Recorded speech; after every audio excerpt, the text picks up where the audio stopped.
Veja no ICL Notícias, segunda edição. Começou tudo de novo. 15 capitais se preparam para o segundo turno no Brasil. E quero também dialogar com aqueles e com aquelas que não votaram na gente no primeiro turno. Quem ganhou? E quem perdeu nas eleições de domingo? Golpistas derrotados. Dos 48 ex-presos dos atos de 8 de janeiro, nenhum se elegeu. As encrencas de Pablo Marçal na justiça após a derrota em São Paulo. Quem o orientou a fazer isso cometeu um grande erro.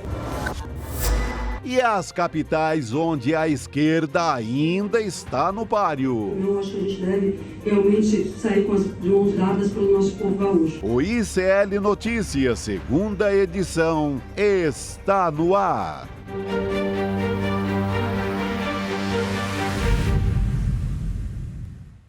Olá, boa noite, seja muito bem-vindo, seja muito bem-vindo, ICL Notícias, segunda edição está no ar, estamos ao vivaço nessa segunda-feira pós-eleições nos canais do Instituto Conhecimento Liberta, Eduardo Moreira no YouTube, hoje é dia 7 de outubro de 2024 e temos muito a falar sobre esse saldo, né, pós-primeiro turno. Boa noite, Chico Sá, Rodrigo Viana. Boa noite. Boa noite, de volta amigos. segundas-feiras com vocês agora. Ah, sim, pô.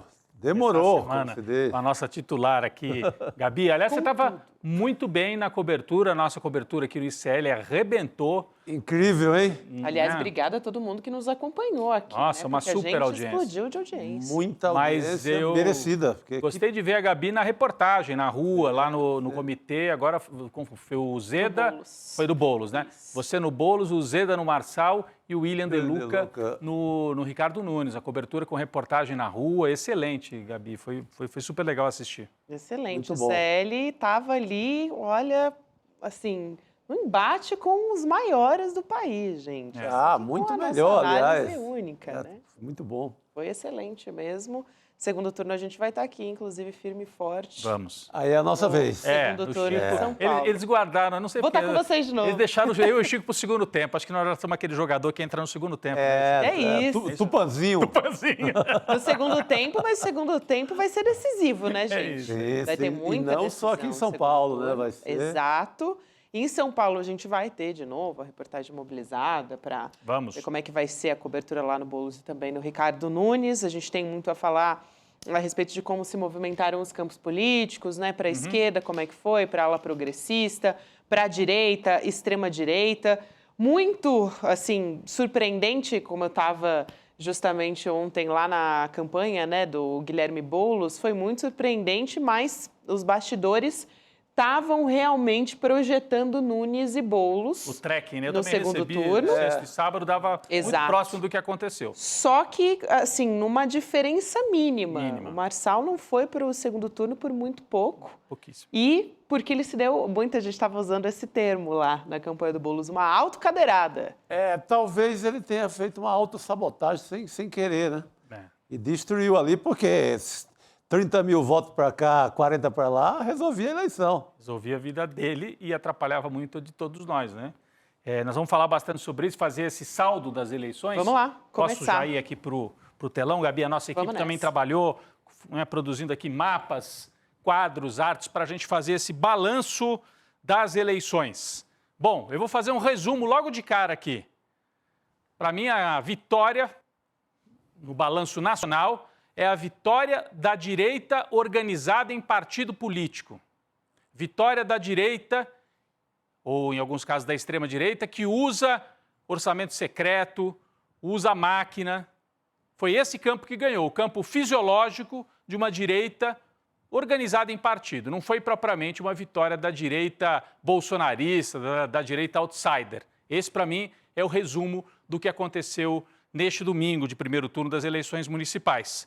Mas eu fiz aqui, Gabi e Chico, uma arte, um quadro dos ganhadores e perdedores. No meu entendimento, quero deixar isso bem claro, não é o entendimento do ICL, que outras pessoas aqui podem ter um balanço diferente. Eu até sei que tem.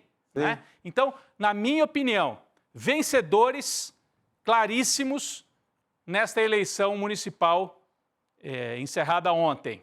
Em primeiro lugar, o PSD, comandado por Gilberto Kassab. Não tenho dúvida, não só pelo número de prefeituras, daqui a pouco nós vamos mostrar como o PSD se transformou no maior partido do país, ele caminha para ser o que o PMDB já foi no passado, não só no número de municípios, mas também nas posições estratégicas que já ganhou, já garantiu nesse primeiro turno e pode garantir ainda mais num segundo turno. Por exemplo, o Rio de Janeiro. Então, Kassab, PSD, sem primeiríssimo dúvida, ganhador. Acho que isso todo mundo concorda, né? Em segundo lugar, Lira. Eu nem colocaria o PP aqui, ele é do PP, mas é o Lira e o Centrão. O Lira como comandante, não do PP, mas do Centrão. Isso. Né? Dessa direita fisiológica que conseguiu... Porque ele perde a eleição em Alagoas, por exemplo. Ele perde para o Renan Calheiros. O Renan faz mais prefeito, faz o triplo quase de prefeito, mas, no geral, a força do dinheiro do orçamento secreto do PP do Lira no Brasil inteiro é vencedor. É vencedor. É nesse sentido que eu coloquei o Lira aqui.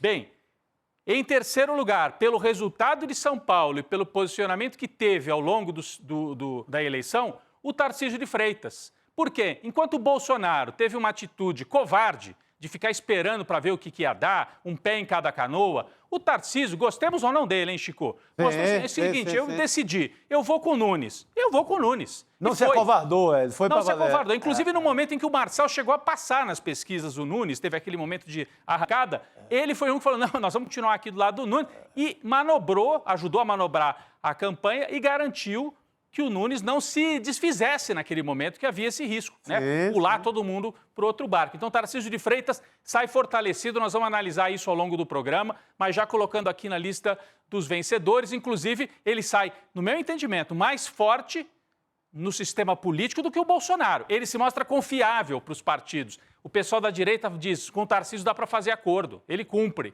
O Bolsonaro não, o Bolsonaro corre.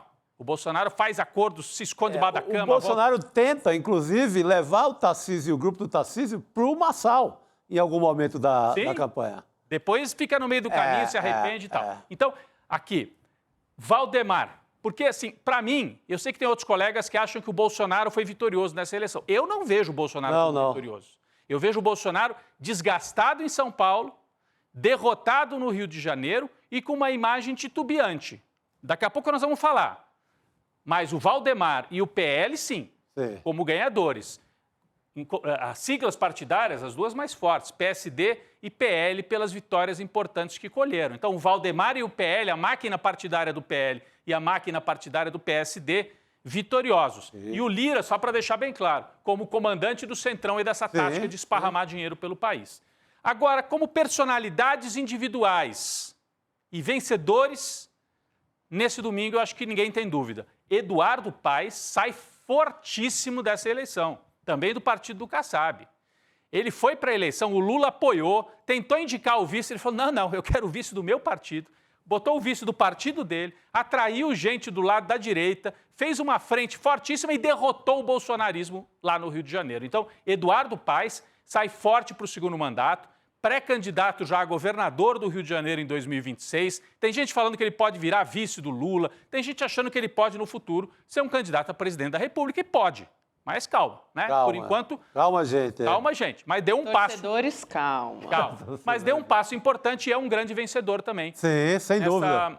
Nesse domingo. Concordo. E aí, sem dúvida, pelo volume de votos, pelo resultado, o João Campos, no PSB, cacifado no mesmo patamar que o Eduardo Paes, né, Chico? Você que conhece bem ali Pernambuco. Cacifado para brigar com a Raquel Lira, atual governadora do PSDB, ao próximo governo do Estado, na próxima disputa do governo estadual. Ele já sai a largada e o sentimento assim, no Recife é esse. Ele já é o candidato a governo do Estado. É tanto que tem essa de, não vai terminar o mandato, era muito acusado a suspeita de que não fosse terminar o novo mandato. Ele, nas entrevistas da vitória, só pensa em governar o Recife, aquele papo Aquele de papo, político. né? Candidato virtual ao governo do estado de Pernambuco e já tem mais seguidores, assim, alguns portais já estão fazendo algumas avaliações, né, sobre o João Campos, porque ele teve, assim, uma ascensão muito grande, é um fenômeno muito grande de redes sociais e o número de seguidores do João Campos, só no Instagram, tá, que é uma das redes sociais dele, que ele posta muito vídeo, né, muito comunicativo por lá, é maior que a população do Recife, que é de 1,5 milhão. Sim. Então, ele tá com ele 2,5 extrapola milhões. de Pernambuco. Ele é o único cara da esquerda, ou ali... Centro-esquerda. Centro-esquerda, que joga nos dois campos, na política tradicional, ou se a guerra for digital, ele vai bem também. Ele é bom nas duas Ele é bom se o campo, se a bola for por um lado, se for por outro, ele vai nas duas. E ele nas redes é maior que Eduardo Paes, que Nunes, então nem se fala. Sim.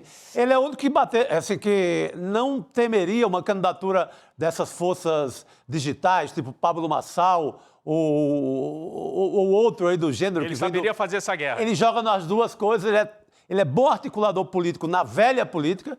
Isso, aí velha política. Isso que é interessante, né, Chico? Porque é a hegemonia da família Arraes. Campos. Exatamente, mas ele é assim, talvez seja o único cara ali um pouco pro lado esquerdo da política que tem habilidade em qualquer jogo. Perfeito. E é um nome já cogitado para futuros voos nacionais. Também, da mesma forma que o Eduardo Paes. Calma aí, calma. Ainda vai comer feijão e tal. Mas o Lula já olha para ele, como olhava para o Eduardo Campos, como um nome para compor aí no futuro voos nacionais. Mas antes disso, talvez o voo lá estadual é o que aguarde o João Campos vitoriosíssimo nesta eleição. E quem é que perdeu, gente? Então a lista dos vencedores foi essa que nós acabamos de mostrar. Vamos para os derrotados. Quem são os grandes derrotados na eleição? Bom, o PSDB do Aécio. Basta dizer que em São Paulo o PSDB não elegeu nenhum vereador. Não fez nenhum vereador. Terminou com o Datena passando vergonha, abaixo de 2%. Então o PSDB naufraga, não elege nenhum prefeito de capital, é um partido em vias de extinção. Daqui a pouco nós vamos fazer aqui, mostrar o balanço de prefeituras. Nacionalmente também caiu muito. Então, PSDB, derrotadíssimo. Ciro Gomes, que em 2018 era um nome nacional, em 2022 entra na eleição ainda com força, completamente arrasado lá no Ceará. Perde a eleição de Fortaleza, o candidato dele ficou em terceiro, quarto lugar, com 11%, o Sarto, né? Sim. E a família Ferreira Gomes, aí não é o Ciro e o PDT, mas a família Ferreira Gomes toma uma derrota feia também na terra deles, em Sobral. Em casa. Então, o Ciro perde, o PDT perde e a família Ferreira Gomes brigada, os irmãos estão brigados com ele, uma derrota acachapante e o PDT acaba sendo arrastado um pouco também para essa derrota, vai encolhendo como um partido de centro-esquerda. O Zema, em Minas, se tinha pretensão de disputar uma possível candidatura a presidente, sai queimado. Ele não consegue levar o candidato dele para o segundo turno em Belo Horizonte, sai derrotado, porque o Tramonte era o candidato que ele tinha. Em Belo Horizonte vai ter uma eleição de um bolsonarista, o Engler, contra o Fuad, que é um adversário do Zema, apesar de ser de centro, né? Mas é um adversário do Zema. Então, derrotado, não é uma derrota tão feia quanto do Ciro e do PSDB, mas é derrotado. E o Datena, né, como figura política, foi assim uma decepção, ameaçou durante décadas ser candidato, na hora que foi, passou vergonha, e a grande marca do Datena é a cadeirada que ele deu no Pablo Marçal, ele sai derrotado. Bom, aí as pessoas perguntam, você falou de um monte de gente aí, Rodrigo, e cadê o Lula? E cadê o Bolsonaro? No meu entendimento, eu sei que tem gente que tem entendimento diferente aqui no ICL. No meu entendimento, PT, Lula e Bolsonaro ficaram na mesma. Não dá para dizer, o PT sofreu uma derrota acachapante. Eu não vejo assim. Daqui a pouco eu quero explicar por quê. Então a gente pode ir para a próxima tela aqui, que é os que ficaram mais ou menos no 0-0, os que ficaram na mesma, no meu entendimento. Vamos para a próxima? Não era essa, mas tudo bem. Os que ficaram na mesma, Lula e Bolsonaro. Os que ficaram na mesma, Lula e Bolsonaro. Bom, então pode tirar, por favor, tira esse mapa por enquanto, que antes eu queria falar do Lula e do Bolsonaro, que no meu entendimento são os dois polos que não podem ser vistos nem como uma derrota absoluta, nem como uma vitória absoluta. Por quê? Daqui a pouco nós vamos mostrar os números aqui. O PT recupera um pouco do número de prefeituras em relação a 2020. Não dá para dizer também que foi uma vitória, não foi. Mas jogou meio no 0 a 0, recuperou um pouquinho. 2020 não chegou ao segundo turno em lugar nenhum. Agora vai disputar 5 segundos turnos. Daqui a pouco nós vamos mostrar aqui. 4, né? Um do PSOL. Um com a Marta de vice, um com a Marta de vice. E da mesma forma o Bolsonaro. O Bolsonaro sai chamuscado com a derrota no Rio de Janeiro. Em São Paulo faz um jogo confuso e também sai marcado com essa coisa aí de um sujeito titubeante, mas coloca 4 ou 5 bolsonaristas raiz para disputar segundo turno. Então, no meu entendimento, Lula e PT ficam no 0 a 0 e o Bolsonaro não colheu vitória, colheu algumas derrotas e pode, no segundo turno, avançar em algumas capitais. No meu entendimento, esse é o balanço. Poxa, mas você não acha que a esquerda está muito abaixo da direita? É claro que eu acho. Os números, agora a gente vai mostrar as prefeituras, agora a gente pode ir para aquele gráfico das prefeituras, nós vamos ver que a grande vitória é dos partidos de direita. Não tem dúvida nenhuma. PSD tinha 654, tem mais de 800, é o partido com mais prefeituras.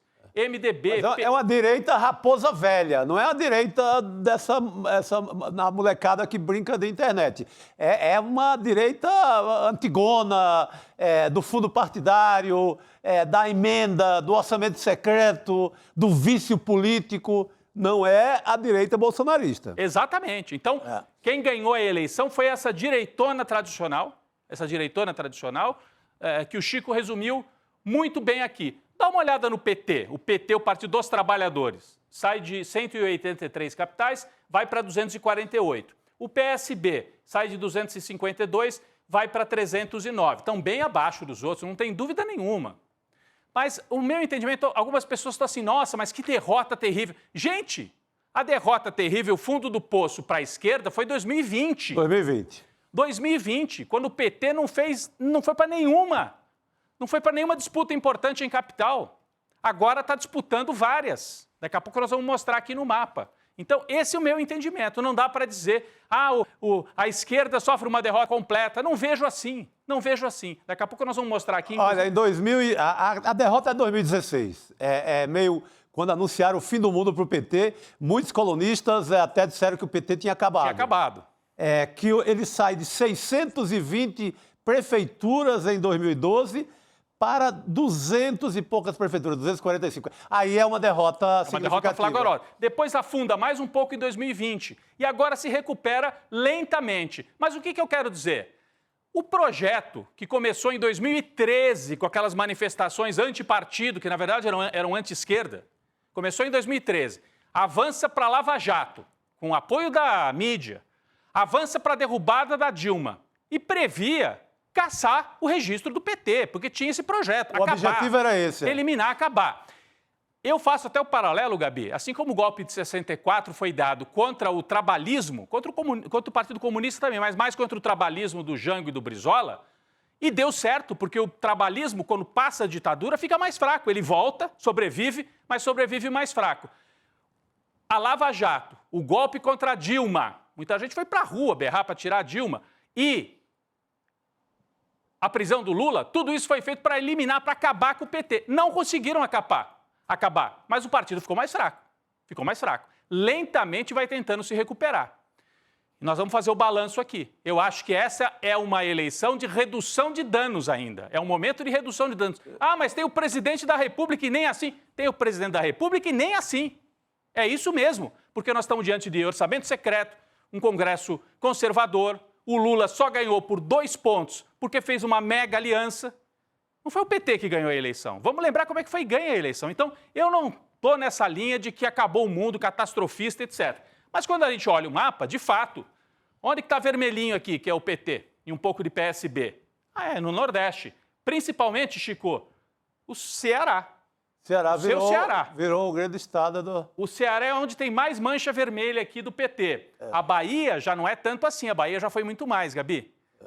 Então é Bahia, Ceará, um pouco no Piauí, um pouquinho em Pernambuco, pouca coisa, a gente pode ver uma mancha vermelha aqui. E quando a gente olha mais para baixo, o mapa vai ficando com uma cor mais cinza. Quem que é cinza? PSD e o MDB. Então, é o avanço desse centrão fisiológico sudeste em direção ao sul também. É isso que a gente observa. E o PL do Bolsonaro fez 500 prefeituras. É bastante, claro que é bastante. A projeção do Valdemar Costa Neto e do bolsonarismo era 1000 prefeituras. Ficou muito longe disso. Então, por isso que eu digo, ficou assim num empate, meio para lá, meio para cá, essa é a minha análise. E aí, como é que é o segundo turno, hein? A gente fez aqui alguns balanços, capitais em que a esquerda vai disputar segundo turno. Vamos dar uma olhada, Gabi? Vamos lá. Aqui, ó, vamos colocar no telão, por favor. Olha, capitais em que a esquerda vai disputar segundo turno. Bom, Guilherme Boulos, pessoal com o PT de vice, com a Marta na vice, vai disputar com o Ricardo Nunes. Porto Alegre, o PT volta a disputar um segundo turno em Porto Alegre. É favorito? Não, o favorito é o Sebastião Melo. Assim como em São Paulo, o Ricardo Nunes sai como favorito, mas está disputando. Maria do Rosário contra o Sebastião Melo. Em Fortaleza, Evandro Leitão do PT contra André Fernandes do PL. Cuiabá, uma surpresa. O PT vai disputar a eleição na capital de um estado super ligado ao agro. O Lúdio Cabral do PT vai para a disputa contra o Abílio Brunini. Gente, depois vamos falar mais disso. E o que eu acho super importante essa vitória, Natália Bonavides do PT vai disputar contra Paulinho Freire do União Brasil, no Rio Grande do Norte. Uma surpresa, a Natália despontou no final. Lembra que a gente falou dela aqui, faltando 3, 4 dias para a eleição? Ela é uma jovem deputada, tem menos de 40 anos, uma jovem liderança. Então, Natália, Lúdio Cabral, Evandro Leitão, 3 jovens lideranças do PT. Aquela história, o PT não se renova. Está se renovando, está se renovando.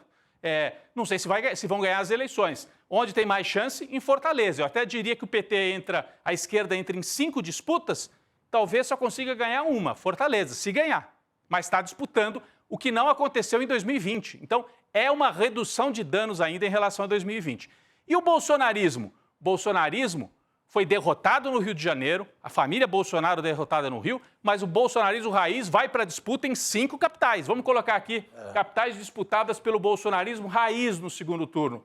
Bruno Engler vai disputar em Belo Horizonte contra o Fuad, atual prefeito. É um bolsonarista daquele, de rede social, né? Bolsonarista que é daquela temática de costumes, comunismo... Banheiro, tem perigo do banheiro, eles têm fantasma, eles vêm fantasma no banheiro.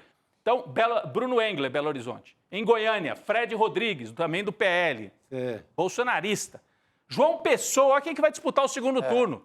O sujeito que foi ministro da Saúde da pandemia. O cara da fraude das vacinas, do negacionismo, que deixou, que colaborou com a morte de muita gente no Brasil como ministro de Bolsonaro na saúde. Agora, assim como o PT, eu diria que os bolsonaristas vão ter dificuldades. Vão ter dificuldades em Goiânia, porque o Sandro Mabel é apoiado pelo Caiado. Vão ter dificuldade em João Pessoa, onde o Cícero Lucena quase ganhou no primeiro turno, é favoritíssimo para ganhar.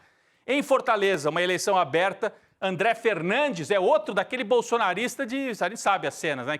É o depilador, gostava de se gravar depilando e mostrando essa cena. Eu acho que Fortaleza perde, o André Fernandes perde a eleição. Perde para o Evandro Leitão. E em Cuiabá, o Abílio Brunini, aquele arruaceiro do Congresso Nacional, foi para o segundo turno contra o Lúdio Cabral do PT. Né? Então, percebam, 5 nomes de bolsonaristas raiz. Assim como o PT vai ter dificuldade no segundo turno, a esquerda, né? Porque o Boulos não é PT, é PSOL, mas a esquerda vai disputar 5 e pode ganhar talvez uma, os bolsonaristas vão disputar 5 e talvez ganhem 1 ou 2 dessas 5 capitais no segundo turno. Então, não dá para dizer que o Bolsonaro tem uma vitória maior do que o PT, o Lula. Não, para mim ficou um jogo assim muito emparelhado e até um debate para a gente fazer. Será que a polarização Lula versus Bolsonaro continua vigente no Brasil? Na eleição municipal, menos. Será que ela vai estar vigente em 2026? Chico, essa é uma pergunta que as pessoas começam a se fazer. Tem o Kassab, né? O Kassab, que é o campeão da eleição em prefeitos, o Kassab pode ir para qualquer lugar, porque não tem uma cara definida de partido. Em alguns estados está aliado ao Lula, em Brasília tem ministro no governo Lula. Então, pela personalidade do kassabismo aí, pode estar em qualquer palanque, inclusive no do Lula. Pode. Então, essa vitória do Kassab, ela não reflete, assim, ela não dá um desenho imediato para a gente dizer está mais forte tal partido para 2026. Porque o Kassab, ele mesmo, ele não bota a cara como candidato em grande disputa. Sim.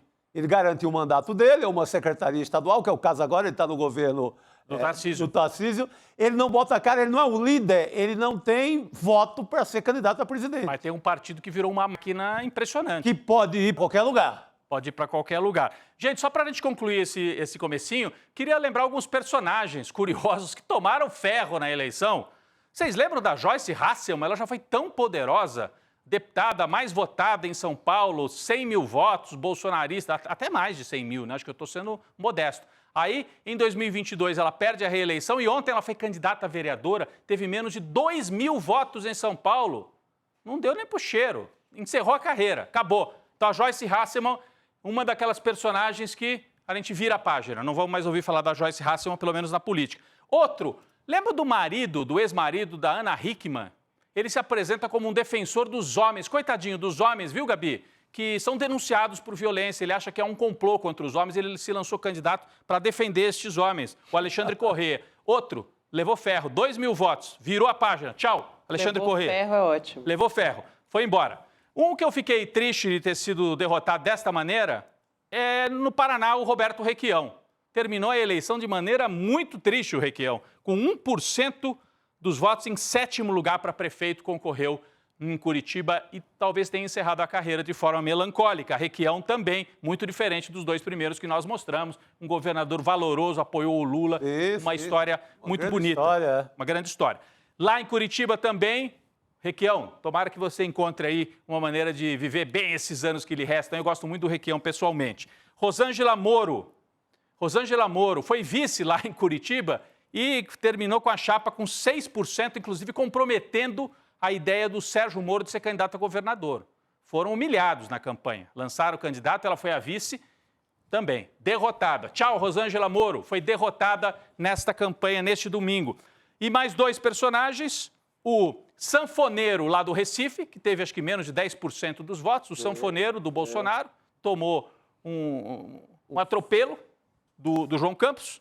E, por último, Gabi, o senador Girão, que perturbou tanto a vida do Brasil naquela CPI. Girão, que falou em inglês com Elon Musk. Com Elon Musk.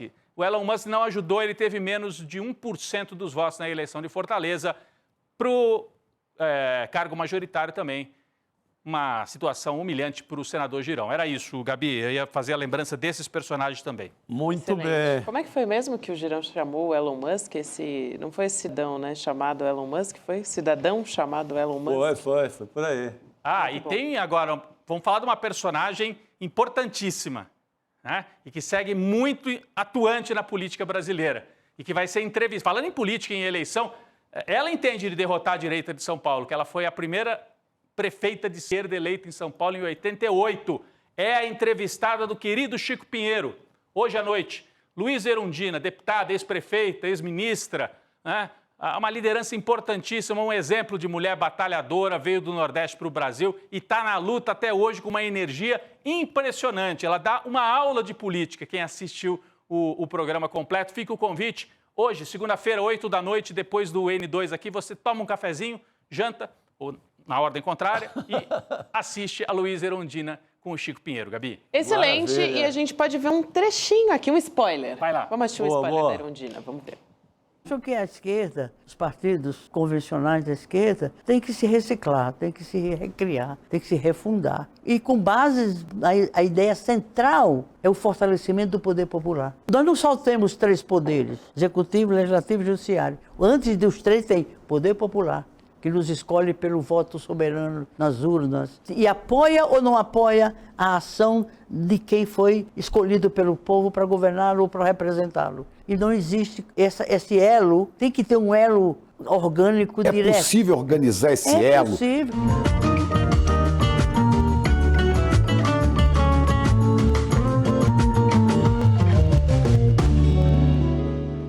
Muito bem, daqui a pouquinho, 8 horas da noite, o Chico Pinheiro entrevista com a nossa grande Erundina, a gente não pode perder. Vou lembrar você também que o ICL foi indicado na mais importante premiação de atendimento e reputação do Brasil, que é o Prêmio Reclame Aqui, de 2024.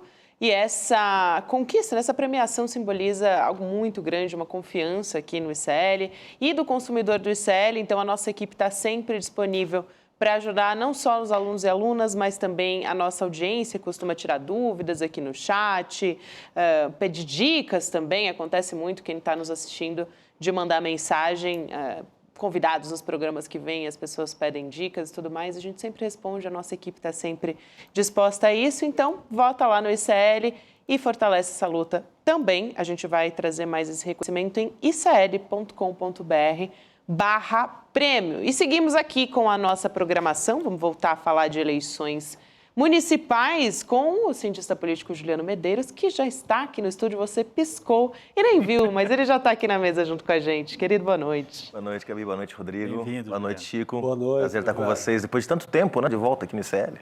Nem tanto tempo assim, né? A gente se encontrou antes. Eu encontrei Juliano antes, nessa grande campanha que a gente está fazendo aqui, acompanhando, né, todos os candidatos. A gente vai dar uma olhada agora para São Paulo, né? Mais uma vez, dar uma olhada nos candidatos aqui em São Paulo, dar uma olhada bairro a bairro, analisando o desempenho dos 3 principais candidatos. Agora a gente está falando do segundo turno, mas entender como é que foi esse fenômeno todo, né? A vitória de Boulos em alguns extremos, muita gente da periferia votou no Ricardo Nunes e no Marçal. A gente tem aqui a imagem onde você pode ver o Boulos em laranja.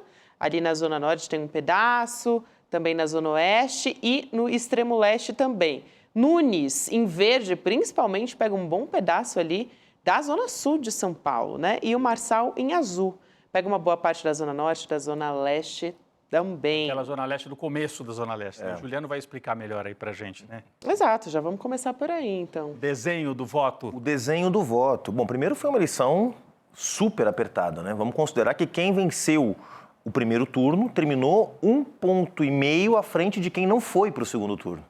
Então, as diferenças realmente muito próximas, né? 1 ponto, mais ou menos, à frente o Ricardo Nunes do Guilherme Boulos, e o Guilherme Boulos um pouco menos de meio, de 1 ponto percentual à frente do Marçal. Então, um triplo empate aí praticamente, né? Podia ter dado qualquer coisa ali, né? E agora a disputa vai se concentrar em torno, claro, dos eleitores dos candidatos que não foram para o segundo turno, né? E, sobretudo, em cima de 3 públicos, eu diria, que estão mais em disputa. O primeiro, claro, o eleitor dos candidatos que não foram, a Tabata Amaral, o Pablo Marçal e o José Luiz da Atena. O da Atena fez menos de 2% dos votos, a Tabata cerca de 10%, Marçal 28%. Portanto, um manancial de votos muito maior do Pablo Marçal em disputa, e esses votos têm um núcleo duro, vamos dizer assim, que é de direita, que é identificado com bolsonarismo, né? Ou até com coisa pior do que o bolsonarismo, se é que isso existe na direita brasileira. Então, esse é o universo de votos que está em disputa nesse momento. O Nunes vai levar uma vantagem inicial, porque vai ter um deságue desses votos do Pablo Marçal mais ideológicos, logo de cara, né? E aí, a partir desse momento, começa uma nova disputa, que é Boulos com o deságue gradual, mas relativamente rápido, dos votos da Tabata. Portanto, o Boulos deve aparecer muito em breve com 35%, 36%, 40% das intenções de voto no segundo turno. E o Nunes também vai pular, provavelmente, de 30% para algo em torno de 45%. Nós vamos ter a primeira pesquisa, uma fotografia da primeira pesquisa, Chico, com o Nunes provavelmente na frente do Guilherme Boulos, né? Os votos que vão cair da Tabata, a maior parte desses votos vai ser para o Guilherme Boulos, eles vão decantando aos poucos. O que sobra de voto em disputa, basicamente? Os eleitores não convencidos do Ricardo Nunes, porque o Ricardo Nunes tem cerca de 1/3 dos seus votos, não são votos que nós chamamos votos duros. Isso é quando você pergunta na pesquisa, você vai votar em quem? No Ricardo Nunes. Você pode mudar de voto? E a pessoa diz que sim, né? E não rejeita, por exemplo, o Guilherme Boulos. Então, 1/3 dos votos do Ricardo Nunes são votos que podem migrar diretamente. Não são votos de direita, não são votos bolsonaristas, né? É a Dona Maria, o seu João, que teve a sua rua asfaltada, que teve algum tipo de benefício mais imediato nesses últimos meses, que o Ricardo Nunes resolveu governar São Paulo por 6 meses, né? Desses 3 anos e meio, ele governou 6 meses. Então, isso trouxe alguns benefícios. Então, esse voto, que não é um voto que se orienta pelas polarizações mais políticas, ideológicas, que é um voto mais pragmático, esse voto está em disputa. E tem um percentual de votos do próprio Pablo Marçal. né, que não é o voto bolsonarista, que é um voto meio contra tudo, contra todos, quase um voto de protesto, exatamente. Quanto que você diria do voto do Marçal? A sua explicação está muito legal, mas quanto que é o voto do Marçal? Quanto que é um voto assim radical de direita e quanto que é um voto mais de protesto que pode ser disputado? Assim, Nós vamos fazer pesquisas nos próximos dias agora para ter mais informações, mas o que a gente sabe, Rodrigo, aqui, o Marçal tinha um nível de voto consolidado bem alto. Ele tinha na casa de 80% dos votos do Marçal, dos eleitores do Marçal, diziam, eu vou de Marçal e não mudo mais. É aquele ideológico? Não dá para dizer se é ideológico, mas é um voto convencido. Uma parte desse voto convencido certamente é ideológico, né? Eu diria que por baixo, 2/3 dos votos do Marçal são votos que têm uma inclinação mais à direita e uma parte desses 2/3 não considera o Nunes suficientemente de direita, o que pode fazer uma migração de votos para abstenção, para votos nulos e votos brancos, inclusive. Então vai ser uma eleição, pessoal, muito apertada. Eu tenho lembrado sempre a última vez que a esquerda venceu em São Paulo com o Fernando Haddad. Ele foi para o segundo turno 3 pontos atrás do primeiro colocado, que foi o José Serra naquela oportunidade. O José Serra, que tinha sido já prefeito de São Paulo, que tinha sido já ministro da Saúde, uma candidata à presidência da República, um grande partido na cidade que na época era o PSDB. O Serra foi 3 pontos na frente do Fernando Haddad, e todo mundo dizia, poxa, o Russomano que fez 20 e poucos, óbvio que esses votos do Russomano vão ir todos para o José Serra e a eleição está perdida. E não foi assim. E não foi assim. O Fernando Haddad venceu aquelas eleições por uma margem, né, relativamente pequena e é um pouco do que pode acontecer nessa eleição também. Olha isso, ele foi votar descalço, Gabi, desculpa. Tá aqui Porque ele tá dentro de uma sempre explicação. tentando Faltando buzz, 2 né? minutos. Faltando 2 minutos, Chico, é um negócio E impressionante. tem também teve uma fissura muito grande no último dia da campanha, na sexta-feira, entre o bolsonarismo e a turma do Marçal, pesada. Quando o Bolsonaro vem e faz uma live Apoiando o Nunes. apoiando o Nunes, ali houve uma guerra fratricida, um negócio de voarem cabeça fora, porque era o pessoal do Marçal que acreditava num apoio envergonhado do Bolsonaro, revoltado com a chegada do Bolsonaro na campanha do Nunes, mesmo de última hora. E atribui, e com aquele discurso que você vai dar a vitória pro Boulos no segundo turno, porque acreditando que com o Nunes o Boulos venceria, desprezando qualquer pesquisa e acreditando de cara que o Bolsonaro estava favorecendo o Boulos no segundo turno. Ficou essa nódoa toda aí, de sexta-feira para cá. Ficou. Que é o voto que pode virar nulo ou pode ir para a praia, também tem essa história. Ontem na transmissão a Gabi e o William estavam, né, a Gabi no comitê do Boulos, o William De Luca estava no comitê do Nunes. E mostraram, Gabi, aquele vídeo em que os apoiadores do Nunes fazem aquele canto que parece de estádio de futebol. Ei! Né? Marçal, vai tomar naquele lugar. Então, a turma do Nunes, muito brava com o Marçal e vice-versa. Né? Então, tem aí ainda... Ou você acha que isso se resolve nos próximos dias e eles se entendem? Eu acho que o Marçal e o Nunes estão caminhando para algum tipo de entendimento, né? Mas isso não é tão simples embaixo, né? Porque você tem, de fato, aí um desgaste grande, né, do Ricardo Nunes numa base mais radicalizada, né? Poxa, o Pablo Marçal falou no debate que ia garantir que o Ricardo Nunes fosse preso. Ele era tchutchuca do PCC, não foi?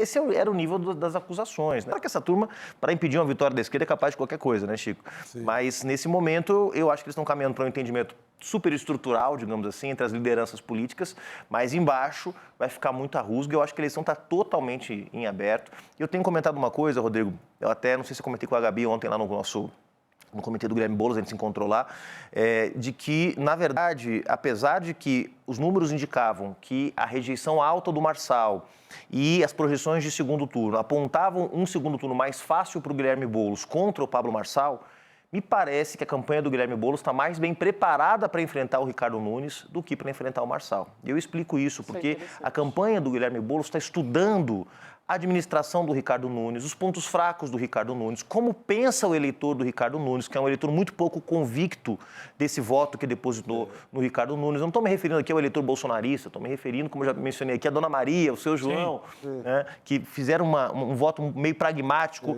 aquela sensação que a gente pegou muito em pesquisa que a gente fez, que tá ruim, mas dá para levar. Onde o custo da mudança por parte dos eleitores é calculado como um custo alto demais para ser pago em comparação com o pouco que foi entregue nos últimos meses. Então, essa relação custo-benefício também é feita na cabeça dos eleitores que não são ideológicos. Eles estão dizendo o seguinte, olha, não é grande coisa esse prefeito, mas como eu não sei se os outros vão ser melhores, eu fico por aqui. Então, o que o Guilherme Boulos tem que fazer, Rodrigo, Gabi, Chico, é exatamente ter essa capacidade no segundo turno de mostrar que a mudança vale a pena. A mudança é capaz de garantir uma mudança para melhor, né? E esse vai ser o grande desafio. Agora, os votos, de fato, do Ricardo Nunes são votos muito flexíveis, muito pouco consolidados, e a disputa está realmente aberta. Tá muito acirrada, né, Juliano? E aí tem uma questão, né, já tem apuração a respeito de como o Nunes também está agindo em relação ao Marçal. E ele também não quer nenhuma relação com o Marçal, pelo menos até agora é o que ele tem dito, não quero nenhum tipo de relação com ele. Publicamente, talvez. Publicamente também não, mas ele vai falar com o eleitor do Marçal, claro, porque esse sim interessa. Então, o caminho ali que o Nunes diz que vai traçar é tentar mostrar que tem os mesmos valores de direita. Aí eu fico me perguntando, porque o Nunes, o grau de reacionarismo dele, talvez, colocando assim, vai conforme a música, né? Quando ele via que ele precisava ser mais agressivo no debate, ele era. Quando ele precisava ser menos, ele também seguia por esse caminho. Então, eu fico me perguntando qual vai ser o Ricardo Nunes do segundo turno. E agora o Bolsonaro já anunciou que vai entrar de cabeça na campanha de São Paulo. O Ricardo Nunes, para ter essa transferência de votos do Marçal para ele, vai ter que se bolsonarizar mais. E vamos lembrar que o Bolsonaro é o pior cabo eleitoral das eleições de São Paulo, tem 70% de rejeição na cidade de São Paulo. Mais uma oportunidade que se abre. Ou seja, o Ricardo Nunes, mais uma vez, está entre a difícil decisão de se bolsonarizar para buscar os votos do Marçal e, quem sabe, começar melhor o segundo turno, ou manter uma posição mais, vamos dizer assim, moderada, né? E com isso, quem sabe, ter mais dificuldade de atrair esse eleitor. Vai ser uma eleição nessa saída aí muito interessante para a gente acompanhar. É fundamental. Eu quero também aproveitar que você está aqui para falar a respeito do posicionamento do presidente do partido do Marçal, né, do PRTB, que disse que foi um grande erro a divulgação lá do médico falso contra o Boulos. Na última sexta-feira, a gente passou basicamente, desde que isso aconteceu, o final de semana inteiro falando sobre isso. E também a gente teve um resultado ali na eleição, né, que foi... Talvez tenha sido esse um dos motivadores do Marçal não ter ido para o segundo turno, né? É que nem a história da Zambelli com a arma na véspera da eleição. Pode ter sido. Não que isso seja exclusivamente o único motivo, também não acredito que seja isso, mas fato é que compõe todo esse cenário. E depois da Polícia Civil, a Polícia Federal também concluiu que o documento foi, sim, falsificado, informação que é do Fausto Macedo, lá do Estadão. Os peritos da Polícia Federal, eles identificaram divergências na assinatura do médico, que é o José Roberto de Souza, que já morreu, inclusive. Foi feito um tipo de exame no documento que mostra inconsistências, segundo a Polícia Federal, indicam a procedência de natureza espúria, que, em outras palavras... Ou seja, um 71 completo, né? Da assinatura. Absurdo. Sendo aqui... Um 71. Pilantragem total. Procedência espúria quer dizer falsificador, né? Só para relembrar, obviamente todo mundo já está por dentro disso, mas na última sexta-feira o Marçal publicou nas redes dele esse tal documento, que está atestado como falso agora, na tentativa de associar mais uma vez o Guilherme Boulos ao uso de cocaína, ao uso de drogas, né? E no sábado a gente já sabia que esse laudo era falso, tinha diversas inconsistências, só que a gente não sabia o tamanho do estrago, porque fake news a gente sabe, depois que você divulga é muito difícil você ir com as informações verdadeiras para conter esse estrago, né? Já está disseminado, já foi compartilhado, então tudo isso foi bastante grave, né? O próprio Boulos... No sábado, havia um monitoramento que estava sendo feito de redes sociais que apontava que sábado ao meio-dia, portanto, já depois da caminhada do Boulos com o Lula aqui no centro de São Paulo, que mostrava que esse tema representava 20% de todos os assuntos discutidos no Brasil naquele momento. Portanto, se tornou um tema nacional, 20%, e desses 20%, 90% tinham enquadramento crítico ao Marçal, né? Ou de solidariedade ao Guilherme Boulos, ou de crítica, ou seja, só 10% de todas as menções em relação ao laudo falso no sábado eram de, digamos, reforçar a narrativa do Marçal, né? Eu acho que isso pode ter tido um impacto. O próprio Tarcísio de Freitas e o Nunes agiram para ampliar o desgaste ao colocar a Polícia Civil, no caso, que atestou também na tarde de sábado com um laudo pericial que o tal do exame era falso, enfim. Então, houve uma operação aí, eu acho que certamente impactou, considerando a diferença mínima que nós tivemos aí no final da apuração, né?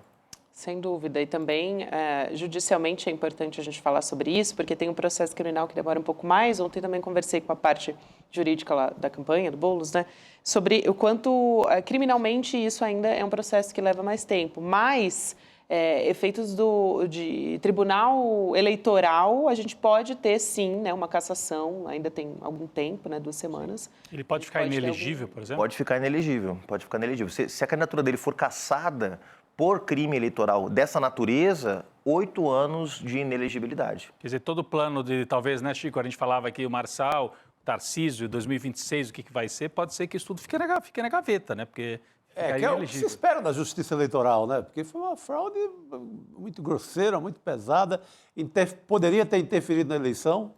Essa é a mais pesada, né, Chico? Mas foram várias, né? Ele acumula. É o que ele fez com a Tabata, naquele episódio do pai da Tabata, um negócio absurdo. Violência absurda. É uma violência absurda. O UOL fez esse cálculo, Rodrigo, desculpa te interromper. Não, vai lá. Traz informação aqui, uma média de 2 processos por dia ao longo da campanha eleitoral. Então, tem 5 processos. Tem o leilão, 105. ele fazia aquela gincana de cortes para a internet.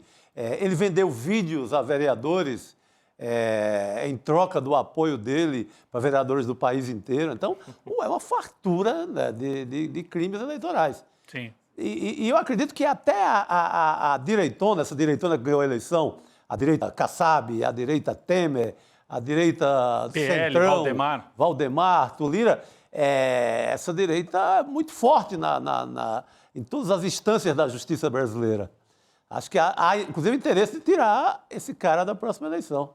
Aliás, eu ia pedir para o Juliano, eu sei que a gente falou bastante, fez um balanço nacional aqui na abertura do programa. Se você puder, agora saindo de São Paulo e pensando um pouco no Brasil, a gente fez essa leitura aqui, né? O Kassab vitorioso, essa direitona fisiológica, partidária, que não é a direita outsider, Claro. direita partidária, como é o MDB. Sai como vitoriosa. Mas eu queria saber o seu balanço e também essas disputas, que a esquerda vai estar em 5 disputas importantes, o que é um avanço em relação a 2020, né? Ou você acha que piorou o quadro? Qual é o seu balanço em relação à esquerda? Eu estava acompanhando o teu comentário aqui, Rodrigo. Eu compartilho muito da avaliação de que houve um empate, um grande empate entre a esquerda e o bolsonarismo, e que por fora a direita oligárquica mais tradicional foi quem acabou, digamos, reocupando espaço. Muito vitoriosa nesse sentido. Muito vitoriosa. Então, é claro que dentro dessa direita oligárquica mais tradicional, a gente também tem muita direita reacionária, né, com posições contra os direitos humanos, contra o avanço das liberdades individuais, contra os direitos sociais, privatista. Então, na essência, não é tão melhor que o bolsonarismo assim. Né? Mas eu compartilho plenamente com a ideia de que não houve uma derrota acachapante da esquerda, como não houve uma derrota acachapante do bolsonarismo, né? E os 5 segundos turnos vão ser muito difíceis todos, a gente sabe. Podíamos até botar aqui na tela, enquanto o Juliano fala, que o mapa de onde a esquerda vai disputar segundo turno. Tem algumas delas que eu acho que são disputas assim, quase que simbólicas, né? Que é o caso de Cuiabá, por exemplo. É muito difícil imaginar nessa conjuntura que nós estamos, o PT, por exemplo, governando lá em Cuiabá. Vai ser uma disputa muito dura, né? Contra o Abílio Brunini, hein? Contra o Brunini, né? Que é uma figura quase que folclórica. Patética, assim, né? A figura... Exatamente. Mas acho que há boas chances em São Paulo, acho que há boas chances, por exemplo, em Fortaleza. Acho que a Natália Bonavides pode gerar uma onda lá em Natal também. Isso significa ganhar a maioria das disputas que a esquerda tem, né? Seriam 5 disputas em capitais e algumas disputas também em cidades menores, né? Nós, por exemplo, do PSOL, estamos disputando em Petrópolis, no Rio de Janeiro, o segundo turno lá em Petrópolis. Não sabia. Com o Yuri Moura, que é um jovem deputado estadual também. Então, tem essas disputas menores, vamos chamar assim, né? Em cidades pelo interior do país, onde, especialmente cidades que têm tradição universitária, onde você tem uma classe média progressista mais enraizada, que a esquerda também vai ter condições de disputar. Mas acho que nessas capitais, as melhores chances certamente estão colocadas em São Paulo, Fortaleza e Natal, né? Acho que a Natália, ela foi em segundo lugar, mas pode gerar Natal uma onda. ela pode chegar. Acho que pode ser uma surpresa, porque foi surpresa ela ir ao segundo turno, né? E agora você acha que pode criar uma onda? Pode dar uma onda, acho que pode criar uma onda. A Natália traz Natal é uma cidade um pouco diferente do restante do estado do Rio Grande do Norte. O estado é mais conservador. A esquerda não ganha em Natal quase nunca. Exatamente. O estado é mais pobre, portanto, muito impactado pelas políticas sociais. Por isso, a esquerda tem mais força no interior do que na capital. A capital é uma cidade relativamente bem estruturada, rica, né? Então, os problemas sociais que a esquerda para os quais a esquerda apresenta solução no interior, no ótimo governo da Fátima Bezerra, não são tão sentidos em Natal, tão fortemente. Então tem uma situação um pouco diferente. Mas acho que a Natália tem excelentes possibilidades. Eu acho que a disputa em Porto Alegre é mais dura, por mais absurdo que pareça, né? Mencionar aqui uma reeleição do Sebastião Melo em Porto Alegre. E em Cuiabá também, porque, enfim, ali o bolsonaristão é muito forte. Mesmo com um candidato que é quase um candidato, digamos, palhaço, né? É um candidato patético, não é uma direita que seja capaz de conversar, de formar uma frase. Mas é. Que é essa direita mais palhaça, né? Que do corte, do vídeo. Mas mesmo assim, no antro do agronegócio é difícil vencer. Posso trazer, já que o Juliano falou de Petrópolis, tem 2 cidades em Minas em que eram administradas por mulheres do PT e que as 2 ganharam no primeiro turno. Foi. A Margarida Salomão, que é um grande quadro, né? Foi reitora da Universidade Federal do Juiz de Fora, havia ganho em 2020 naquele cenário super difícil e agora no primeiro turno ela liquidou, ganhou a reeleição. Margarida Salomão em Juiz de Fora. E em Contagem a Marília Campos. A Marília Campos em Contagem, cidade ali no entorno de Belo Horizonte. E no segundo turno, o PT vai disputar Olinda, que é uma cidade que tinha sido do PCdoB, administração, depois Luciana. Depois passou para a direita. E agora o PT tem chance de ganhar em Olinda, né? O PT tem chance de Então, ganhar. são disputas importantes fora das capitais. Por outro lado, o PT teve derrotas na Bahia, né? Feira de Santana perdeu no primeiro turno, cidade grande, importante, e Araraquara. Araraquara aqui no interior de São Paulo, a cidade do Edinho, ex-ministro. Paulo Fiorilo. E perdeu no primeiro turno para um médico, ali dolorido, perdeu para um médico bolsonarista, negacionista do PL. E a candidata do PT era a secretária de saúde da cidade de Araraquara, uma derrota doída. Ou seja, quem fez um belo trabalho na pandemia perde a eleição para o negacionista, para o cara da vacina, para o cara praticamente que facilitou a morte de muita gente, né? Exatamente. Então, só para dar um balanço assim também fora das capitais, Gabi. Não, acho fundamental e são cidades importantes. Super, também, super, né? Araraquara é uma cidade, assim, que historicamente... Não, São Paulo o quadro é muito difícil, né? Diadema, que o PT administra, o Felipe vai para o segundo turno em segundo lugar. Quase que o candidato da direita ganha no primeiro turno. Então, Mauá também foi uma... Mauá também uma disputa difícil. Guarulhos, super o Eloy importante. Pietá foi para o segundo turno. É um ex-petista que está concorrendo pelo Solidariedade. É um quadro importante, de esquerda, mas está por fora do PT. Está em desvantagem, né? Está em desvantagem. Em relação ao candidato do PL. Ali é bolsonarista e é PT e PL. É um PT que está concorrendo por fora do PT, né? O Eloy, amigo do Lula e tal. Um quadro histórico, né? Você lembra de mais cidades em Brasil? No seu Rio Grande do Sul, como é que tá? Marrone está no segundo turno em Pelotas. Pelotas, Santa né? Maria também, né? Santa Maria, não lembro qual foi o segundo turno. São Leopoldo perdeu. São Leopoldo perdeu no finalzinho, porque São Leopoldo falta pouco para ter segundo turno. Ainda não tem segundo turno, tem 180 mil eleitores. E o Ari Vanazzi, que é um grande prefeito, foi um cara que, nessa crise que foi excelente. Viveu, teve uma postura super combativa, ajudou muito, perdeu. Perdeu. Minha irmã mora lá em São Leopoldo. Hã? Minha irmã mora em São Leopoldo. Sua irmã mora em Leopoldo. E a terra do Chico, ele estava dizendo que lá... Crato, mais uma vitória do PT na eleição. Ganhou o PT em Crato. O Cariri, que é o sul do Ceará, a esquerda deu... Tá toda vermelha. Tá tudo vermelhinho. Se puder botar aquele mapa aqui da vermelho inteiro. Da região, 12 prefeituras de 27 da região. E o pessoal já governou uma prefeitura no Cariri. Potengi. Governou Potengi, ganhou a eleição lá em Potengi.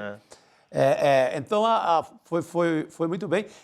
O Vinícius Castelo também em Olinda é uma candidatura muito interessante. Candidato negro, periferia de Olinda, não é aquela Olinda... Não é só a Olinda da... Aristocrática. Não, é a Olinda raiz, periférica. Está no segundo turno, o João Campos entra de apoio e vai ter uma disputa que é um ensaio da próxima eleição para governador. Raquel Lira contra João Campos nos apoios em Olinda, que é uma cidade importantíssima. Bem colada ali com Recife. Olha ali o mapa que você falava, Chico, se puder colocar agora na tela, ali no sul do Ceará, pintado de vermelho. Aliás, o Ceará é o estado que está mais vermelhinho de todos aí, viu? Mais do que a Bahia até, né? Virou uma referência aí da esquerda lá no Nordeste. Maranhão. Colado ali em Pernambuco, tudo. Bastante governos de esquerda também. Você vê que o Maranhão já está bem mais azul, né? O Maranhão está em disputa com uma preponderância azul. Centrão, E o PSDB, hein, Juliana? O PSDB. O PSDB desidratou ainda mais. O PSDB que já teve uma derrota acachapante nas eleições para deputado federal. O PSDB, para quem não lembra, elegeu a mesma quantidade de deputados do PSOL. A federação deles tem mais, mas o PSOL tem 13 deputados federais.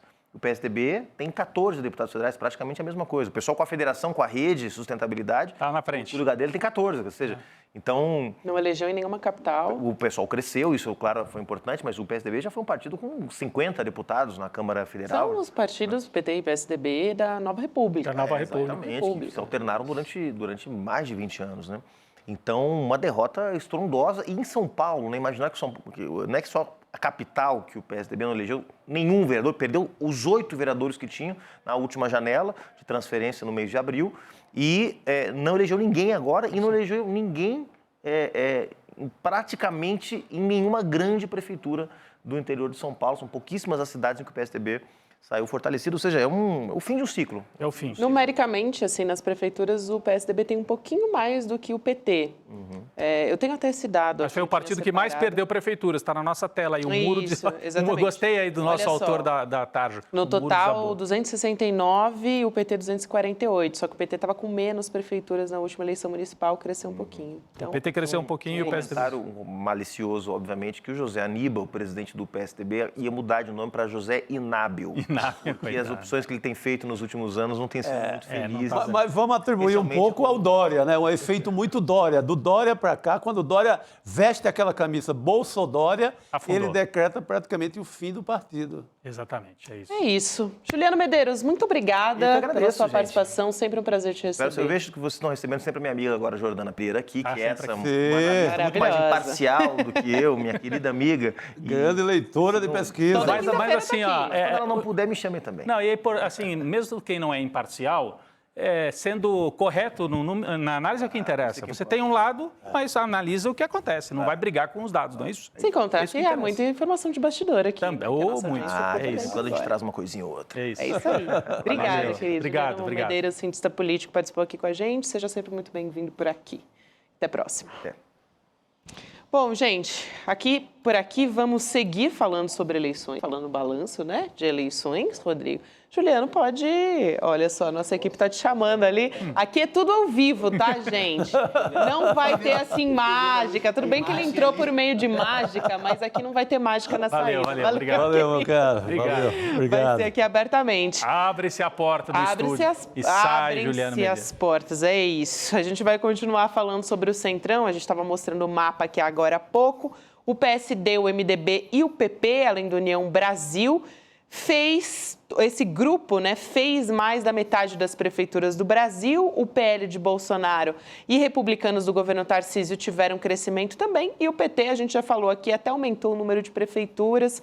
Foi de 183 para 248, mas ficou em 9º lugar nessa avaliação. Vou chamar aqui para conversar com a gente a nossa grande Heloísa Vilela, que ontem estava aqui também na prefeitura. Na cobertura. Na cobertura, exatamente, fazendo aqui a Elo é nossa prefeita lá em Brasília. Para mim ela é. Inclusive está combinando comigo aqui. Prefeita do ICL em Brasília. Olha só, a gente não combinou, mas a gente está combinando. Boa noite, Elo. Muito bom. Boa noite, pessoal. Boa noite, Gabi. Parabéns. Foi genial ontem a sua participação lá dentro do QMT. Amei. Ficava, chama mais a Gabi, chama mais a Gabi. Adorei. Maravilhoso. Sangue de repórter, Mas olha né? só, gente. Exatamente. A gente adora, né? A gente adora fazer isso. Exato. Mas eu acho que eu queria reforçar isso que o Rodrigo falou no começo. É uma narrativa falaciosa da grande mídia dizer que o PT levou uma surra nessa eleição. Não, o PT levou uma surra de campanha da Globo, da Lava Jato, da tentativa de golpe e está num processo de reconstrução. Acho que é assim que a gente tem que olhar. 37% de aumento no número de prefeituras no país. Então, não dá para falar em derrota, né? Então, é um caminho aí a se construir e vamos que vamos.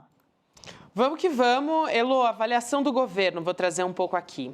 É de que não perdeu as eleições. Hoje cedo, vários ministros se reuniram com o presidente Lula para avaliar o saldo, né, os resultados desse domingo. Entre eles, o ministro Alexandre Padilha das Relações Institucionais. Alexandre Padilha, que estava ontem lá no comitê da campanha do Boulos, fez pronunciamento, ali conversou rapidinho com a imprensa e estava falando também em nome do presidente Lula, né, durante a campanha do Boulos. Ele deu uma coletiva também, depois dessa reunião com o presidente Lula que aconteceu agora, fazendo mais esse balanço eleitoral, porque o Padilha ontem, no Boulos, ele falou antes do resultado, ainda estava ali mais ou menos com 50% das urnas apuradas, então ainda não sabia, tinha toda aquela incerteza, porque foi muito apertado. Todo mundo acompanhou, né, como é que foi ali o minuto a minuto da contagem do voto, foi realmente muito apertado. Para ele, para o Padilha, ele disse que a Frente Ampla, que apoiou Lula em 2022, incluiu inclusive partidos do Centrão, saiu vitoriosa. Essa é a avaliação dele, olha só. Abre aspas, então, para o ministro.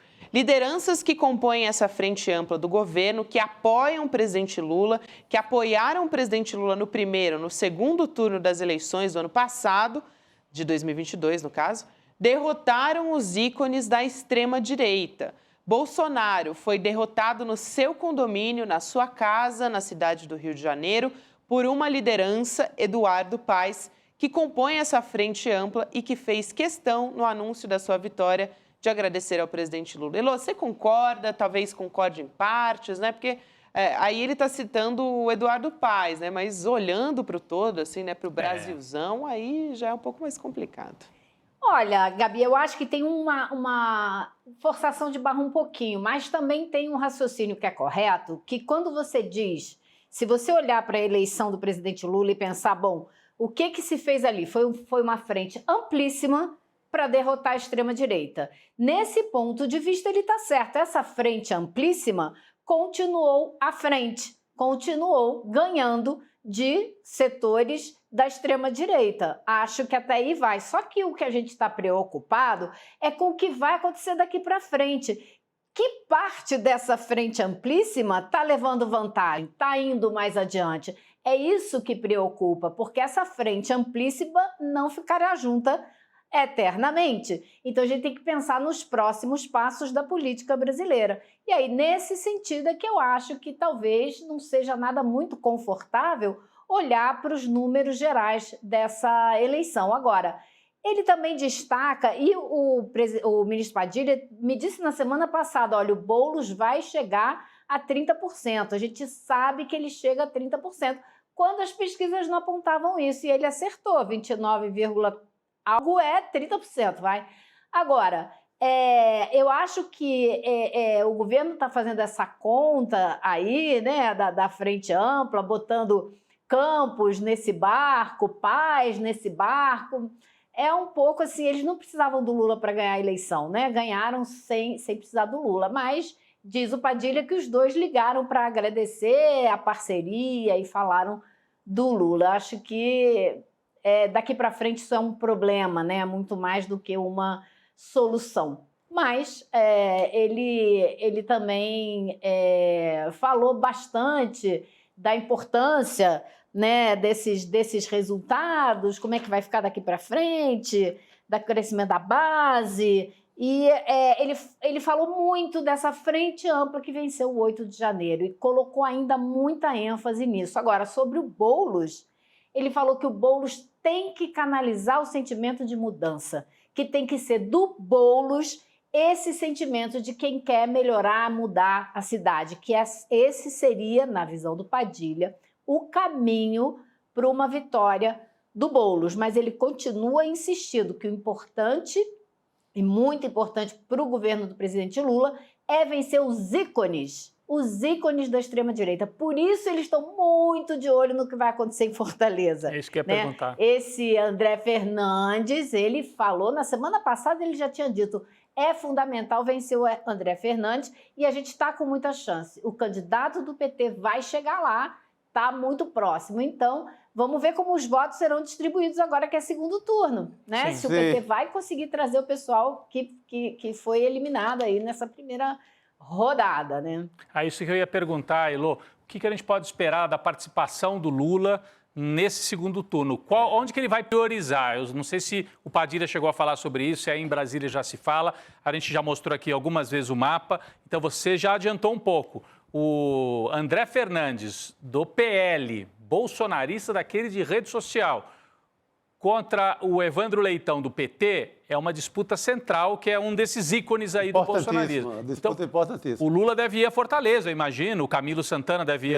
O Camilo Santana é do Ceará. Mas, enfim, se o Lula vai priorizar o Ceará, onde mais? Natal. O Juliano Medeiros acabou de falar que ele acredita que a Natália Bonavides pode surpreender, apesar dela ter chegado atrás no primeiro turno, né? Se o Lula vai entrar na campanha em Natal e se vai entrar mais na campanha do Boulos, que eu acho que entrou pouco no primeiro turno, né, Chico? Entrou pouco, tem que lembrar que Lula, sem esses resultados bons da economia, venceu a eleição de 2022 em São Paulo. Verdade. Então, tentar converter os votos que já foram dia de Lula, que não seriam votos ali muito apaixonados do Ricardo Nunes, novamente em voto da esquerda, em votos do Boulos agora, no caso. Né? Sim, Elô. Olha, o presidente Lula já tem agenda marcada essa semana no Ceará. Ele vai, sim, aparecer por lá. Então, isso já está certo. Quinta ou sexta, disse o Padilha, quinta ou sexta, ele estará lá. Agora, quanto aos demais candidatos, não tem nenhuma agenda marcada. E pela conversa do ministro Padilha hoje, assim, Lula vai gravar muitos vídeos, como gravou para todo mundo, praticamente. Para Porto Alegre também, né? Turno. Na reinauguração, talvez. Ele vai para Porto Alegre, mas para reinaugurar o aeroporto. E eu acho assim que não existe muita esperança, né? Um sentimento de que ele vai para Porto Alegre fazer campanha para Maria do Rosário, porque a chance lá é praticamente zero. Já foi né? muito incrível ela ter ido para o segundo turno, né, Lu? Exatamente. Por incrível que pareça, o prefeito da enchente está aí a caminho de promover mais enchente. Pelo visto, o pessoal gostou de andar de barco nas ruas de Porto Alegre. Assim, tem muita coisa incompreensível do ponto de vista da cabeça do eleitor do que saiu da urna de ontem. Mas essa Porto Alegre não bate. Talvez seja campeã, não? É a campeã. Na cota do bizarro. É inacreditável. É na cota do bizarro, gente. Pô, vocês viram o que aconteceu? O cara fez. Ele foi relapso, permitiu com que o estrago todo daquela enchente. Choveu muito, choveu, mas muita falha dele no processo todo. Não fez manutenção das casas. E esse cara esse cara não teve um voto, 10 votos, que seria o. 48%. 100 votos, digamos, 1000 votos. Não, esse cara teve. Quase 50% dos votos. Quase ganhou no primeiro turno. Aí não sei. Aí é no terreno da psiquiatria. Precisava de 50% mais um dos votos favoráveis. Aí entra no terreno da psiquiatria, aí não é eleitoral. É isso. Agora, o ministro Padilha, ele fala muito que a eleição municipal, ela não é um indicador da eleição federal, tá? E pode até não ser. Isso pode ser um fato mesmo.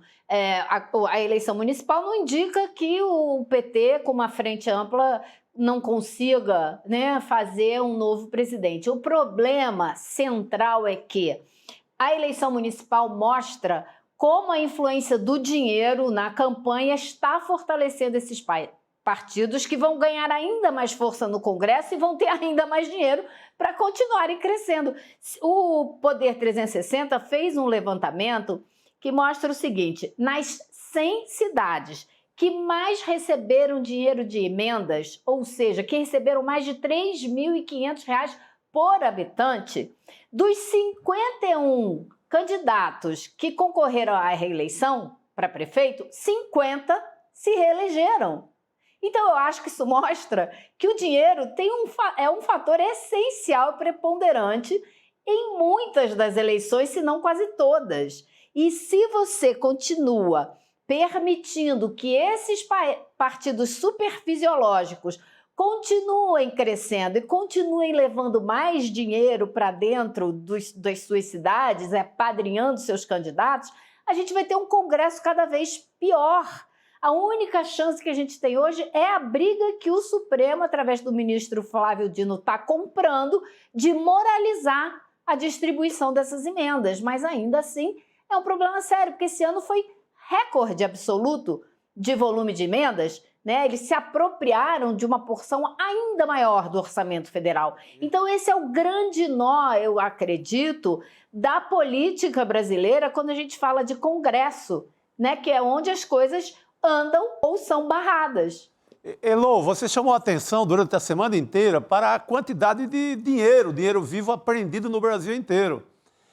Ontem chegamos, no dia da eleição, com 21 milhões apreendidos pela Polícia Federal. Dinheiro vivo em caixas, sacolas, para comprar eleitor ali, comprar na boca da urna, praticamente. Então, é resultado desse Congresso, é resultado de orçamento secreto, etc. Passamos a eleição e estão lá no cofre do Supremo Tribunal Federal cerca de 4 milhões, dinheiro retornado de Alagoas, recuperado pela Polícia Federal, num cofre do STF, porque o Gilmar Mendes ele absolve o Arthur Lira do escândalo da robótica, mas tem esse dinheiro que foi apreendido nesse mesmo caso. De quem é esse dinheiro? Ele nem absolve, né? Ele cancelou as provas, impediu que houvesse um julgamento. Mas o cara nem foi julgado, barrou. Exatamente, Elô, mas quis o destino que esses 4 milhões ficassem lá. E tentaram recuperar, agora pertinho da eleição. Vai saber para quê. Tentaram recuperar 2 amigos do Lira. Um camarada lá tentou tirar o dinheiro. E o resto do Supremo não deixou. Então... É o escândalo que tem o dinheiro, mas não tem o autor do escândalo. Você tem a prova material. Mas tem gente que vai lá tentar pegar. Ninguém quer, eu quero, né? Tipo assim, né? Tem 4 milhões aí, ninguém quer, eu quero. Não, são os implicados. O dono do cofre... foram lá tentar pegar o dinheiro de volta, cara. Uma loucura isso. O dono do cofre tentou pegar, o Supremo não deixou. Depois veio outro portador, tentou pegar, não deixaram, porque eles não conseguiram provar que o dinheiro era dele e que era legal. Então, é esse tipo de dinheiro que ganha eleição. Agora, posso só fazer um comentário bem rápido, Elô? Porque no começo eu falei bastante aqui que eu não concordava, você acha que viu uma parte com essa avaliação de que o PT sofreu uma derrota cachapante. Eu não acho, quer dizer, não é que eu não acho, os números mostram que não. Recuperou, se recuperou em parte de um ataque que durou 7, 8 anos, que era para exterminar o PT, a esquerda em geral, né? Agora, por outro lado, também acho que o Padilha forçou um pouquinho nessa fala dele. Dizer que a Frente Ampla derrotou os ícones da extrema-direita, derrotou alguns.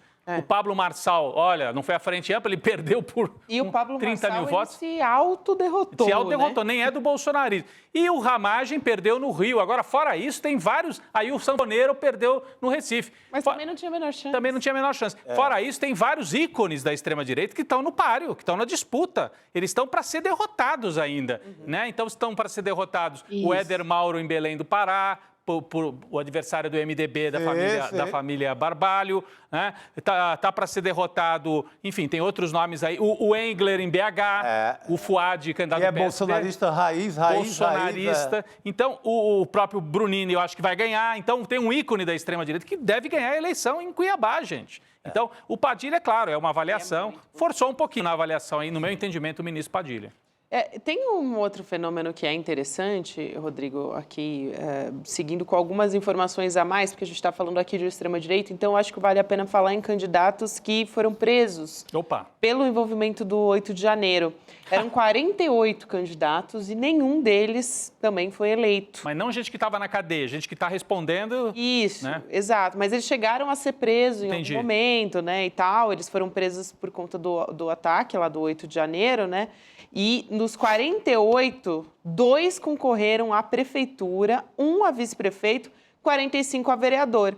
A gente tem foto de 3 desses candidatos. O Vandinho Patriota, candidato a vereador em Cuiabá pelo Novo. Então, olha só, um lugar, como a gente está falando, que é muito bolsonarista, né? Tem a Cari Patriota, candidata a vereadora em Caxias do Sul pelo Podemos, e a professora Sheila, candidata a prefeita de Mogi das Cruzes, então, interior de São Paulo. Os 3 levaram ferro. São Paulo aqui, né? E teve 0,66% dos votos lá, essa professora Sheila. É interessante, né? A gente até trouxe alguns O Queiroz nomes. perdeu a eleição. Isso. O Queiroz que nós mostramos na sexta-feira tomando cerveja aqui. Perdeu a eleição. Quer mais bolsonarista do que isso? Então... E Saquarema, a eleição para Agora é o seguinte, né, gente? Desses todos presos, né? Que 48, nenhum deles se elegeu. 5 deles usavam no nome Fulaninho Patriota, não sei o que lá, Patriota, nenhum deles se elegeu. Agora, 25 conseguiram ganhar ali uma suplência. Isso. Então, podem ser chamados, podem não ser chamados. Agora, se eles forem julgados e forem condenados, aí eles perdem, né? Depois 25, do trânsito né, Lô? em julgado, eles... 25, aí eles perdem. Agora, do outro lado, para a gente não ficar assim só pensando, né, nesse pessoal do PL, do PSD, que conseguiram se eleger, acho legal a gente falar também que o MST apoiou várias candidaturas. Foram quase 700 que ele apoiou. E conseguiu eleger 67 candidatos. 15 deles, Chico, no Ceará. 15 no Ceará, Muito 6 bom, em muito Alagoas. Teve até 11 em Minas Gerais, entendeu? Teve até um candidato no Pará, que é um lugar difícil para um candidato do MST, né? Sim, Onde sim. você tem disputas seríssimas da posse da terra. Exato. Então, acho que isso também é legal para mostrar que tem avanço, tem luta, tem trabalho sendo feito, sabe? Então, eu achei bacana isso. E desses candidatos do MST, 6 deles usaram fulaninho do MST, né? E tal, ganharam. no nome da... E ganharam. Quer dizer, os patriotas não ganharam, E ganharam. mas a não ser quem do MST. Patriota. Ah, a Maíra do MST no Rio de Janeiro, na capital fluminense, na Isso. cidade do Rio de Janeiro, eleita vereadora, usou Maíra do MST, eleita lá no Rio de Janeiro. Muito importante a lembrança. Outro dado também nesse varejão aí de candidaturas vencedoras, o PT é o partido que mais faz vereadores em São Paulo. Sim. Por incrível que pareça. Na capital paulista. Teve aluna com desempenho... A Luna Zaratini, campeoníssima dentro filha do da partido. Mônica Zaratini, nossa Filha da colega, nossa amiga Mônica fotógrafa. Zaratini. A mãe dela é fotógrafa do Estadão durante muitos anos. Sim. Mas ela tem a trajetória, tem não é a filha da disputa Mônica. política, tem luta, tem trabalho para ser feito. É isso, Elô. Obrigada por hoje, querida. Mais um dia aqui, né, que a gente segue agora rumo ao segundo turno. É isso né? aí. Agora a gente vai ficar de olho em muita coisa que vem por aí também, muita análise política. Simbora. todos os dias aqui.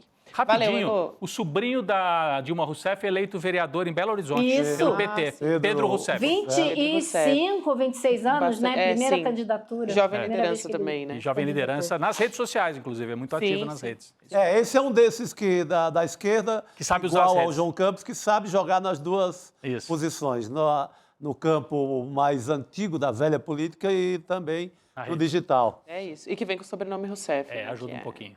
Que é bastante forte. Vamos nessa, então. Valeu, Elô. Um beijo pra você, querida. Até mais. Beijo, querida. Obrigado. Tchau, pessoal.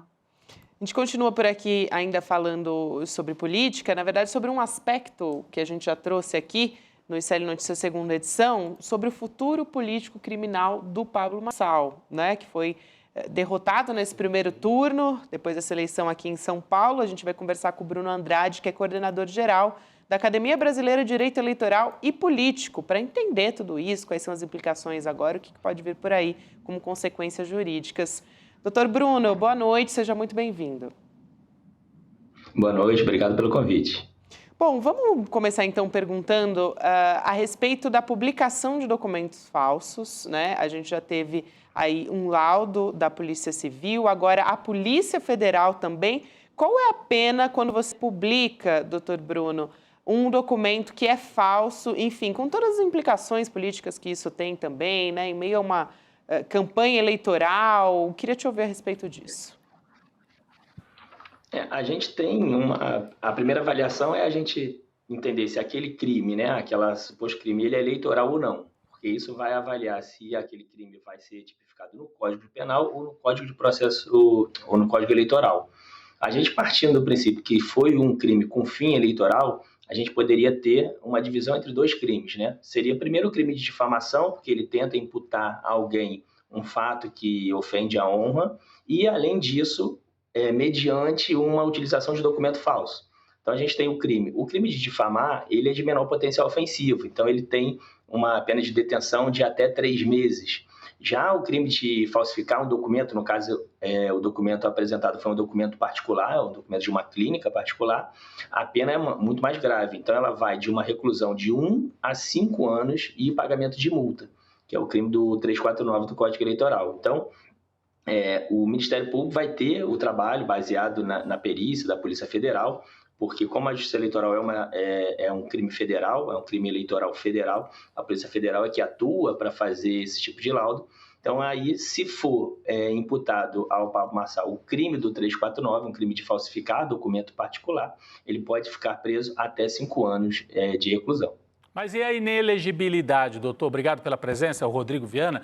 E a inelegibilidade, mesmo que ele não responda criminalmente ou que responda, enfim, que não tenha consequências criminais, do ponto de vista da justiça eleitoral, o que pode acontecer com ele? A gente tem a inelegibilidade tanto decorrente de uma eventual condenação criminal, e aí, se for o 349, a falsificação de documento particular para fins eleitorais, ele gera inelegibilidade. Então, a Lei Complementar 6490, a Lei das Inelegibilidades, fala que os crimes de reclusão eleitorais, eles automaticamente geram uma inelegibilidade de 8 anos. Então, se ele sofrer uma ação penal, por exemplo, por crime de falsidade de documento, ele pode ser condenado de 1 a 5 anos e aí vai ficar também inelegível por 8 anos. Se ele não for na esfera criminal, você ainda tem ações eleitorais que são de natureza civil que também podem gerar uma inelegibilidade. As mais conhecidas é a ação de investigação judicial eleitoral e a ação de impugnação mandato eletivo. Essas duas ações podem ser manejadas em que momentos, por exemplo?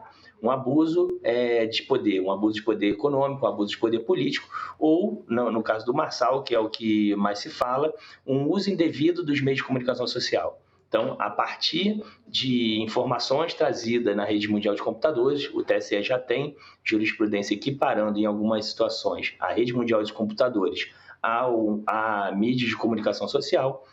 O uso indevido pelo Marçal, no âmbito civil, também pode gerar inelegibilidade. Interessante também, Chico, vai lá. Não, por favor. Não, eu ia só perguntar sobre o Guilherme Boulos, ele tem falado batido muito na tecla sobre prisão, né, sobre a possibilidade do Pablo Marçal ter uma consequência criminal que levaria a uma eventual prisão. Pela sua experiência, doutor Bruno, existe essa possibilidade ou seria uma medida rigorosa que, assim, talvez não que seja incorreta, mas assim, a possibilidade disso acontecer é real? Poderia acontecer?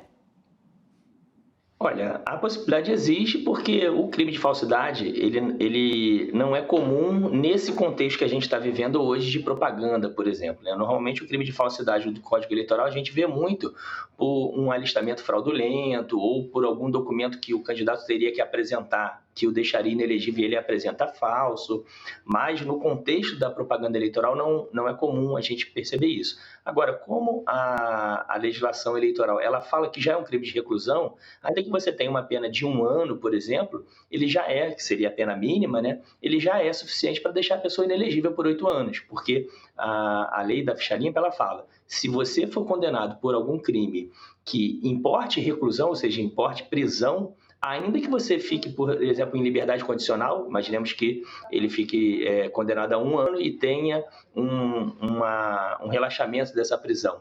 Ainda assim, a pena dele seria de reclusão. Então, por ser pena de reclusão, automaticamente ele já fica inelegível a 8 anos.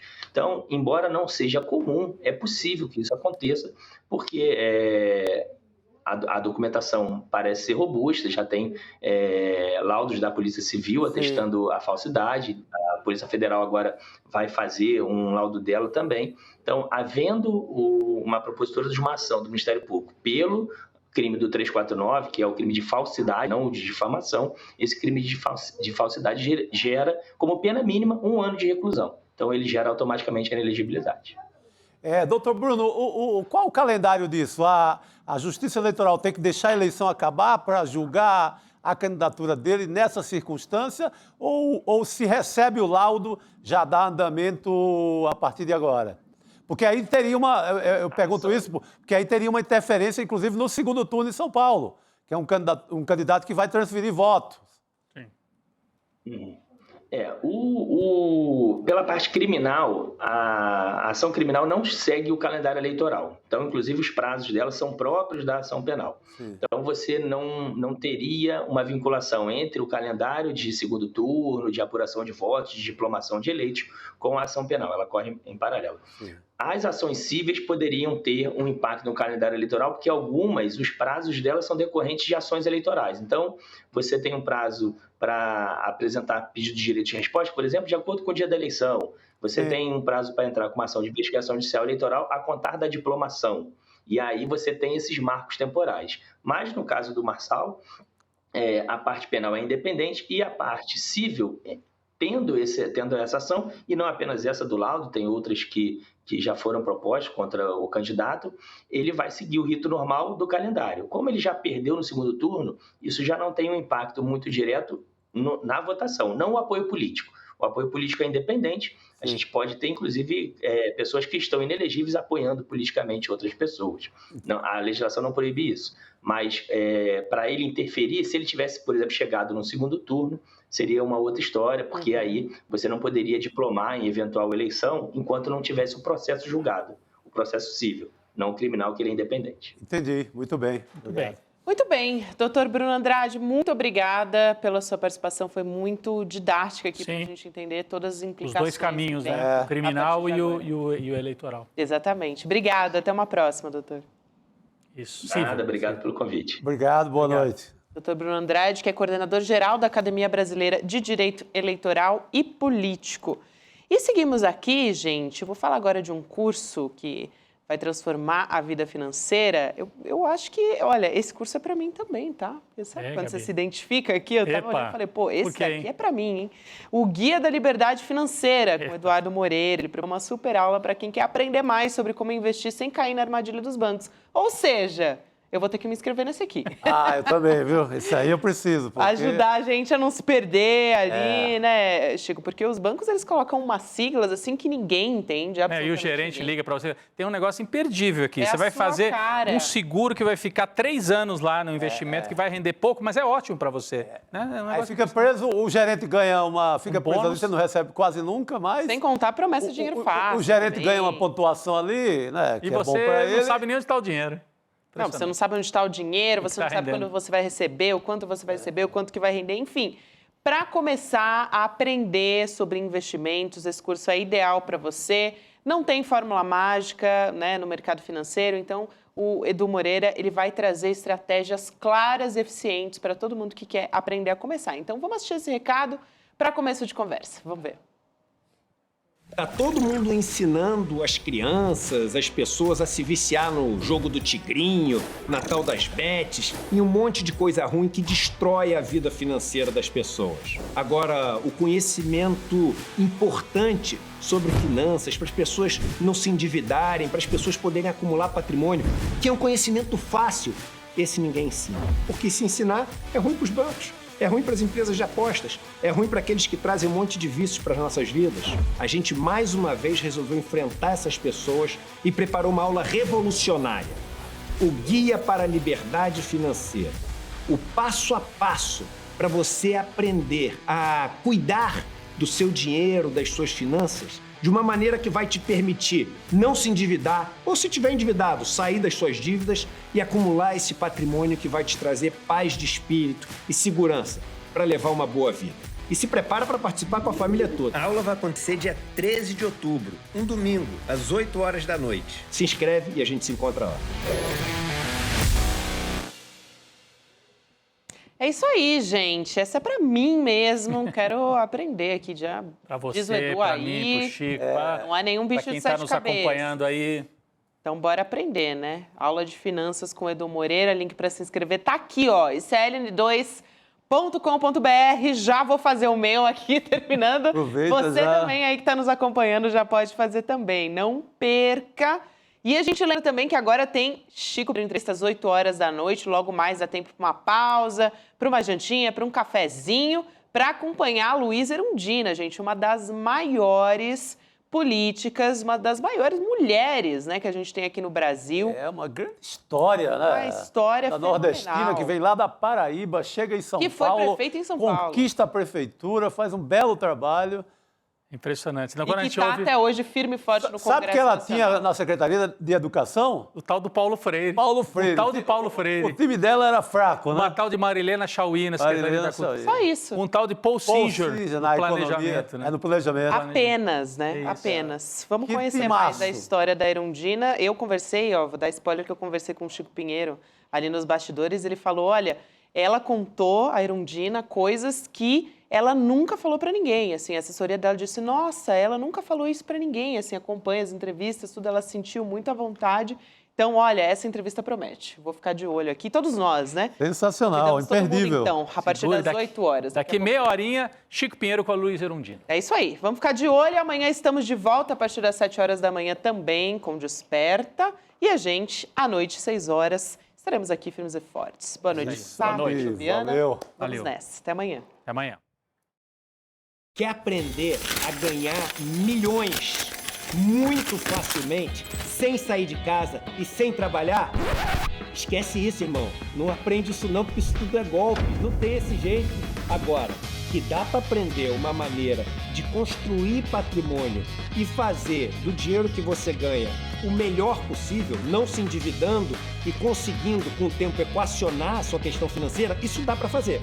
Com conhecimento, com passo a passo, com um guia. E eu preparei esse guia para tornar a sua vida mais fácil. Esse guia se chama o Guia para a Liberdade Financeira e vai ser ensinado numa aula única. A aula vai acontecer dia 13 de outubro, um domingo, às 8 horas da noite. Para você se inscrever e assistir com a sua família é grátis e é rápido.